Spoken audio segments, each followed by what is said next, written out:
മരിച്ച വാപ്പാന്റെ വീതം വെച്ച സ്വത്ത് മക്കൾ തുല്യമായി പങ്കിട്ടെടുക്കുന്നു.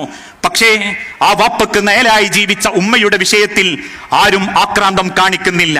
പല കുടുംബത്തിലും ഇളയവന്റെ വീട്ടിലാ പല ഉമ്മമാരും ആ ഇളയവന്റെ വീട്ടിൽ നിന്ന് ഒന്ന് മാറി മൂത്തവന്റെ വീട്ടിലേക്ക് മാറാൻ താല്പര്യമുണ്ടെങ്കിലും മൂത്ത മക്കളാരും ചർച്ചയ്ക്ക് തയ്യാറാവുന്നില്ല. എന്തേ കാരണം? ചർച്ച ചെയ്താൽ അവനന്റെ തലയിലാകും.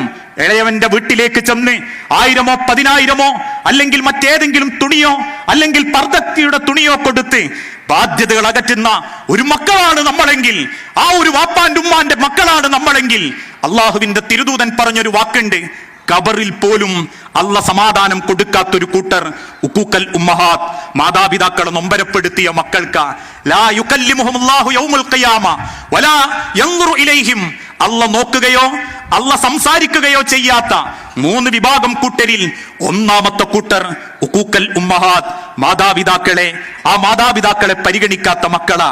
ഇന്നത്തെ കാലഘട്ടത്തിൽ മാതൃസ്നേഹവും പിതൃസ്നേഹങ്ങളുമൊക്കെ വാട്സപ്പ് സ്റ്റാറ്റസുകളായി മാറിക്കൊണ്ടിരിക്കുകയാ.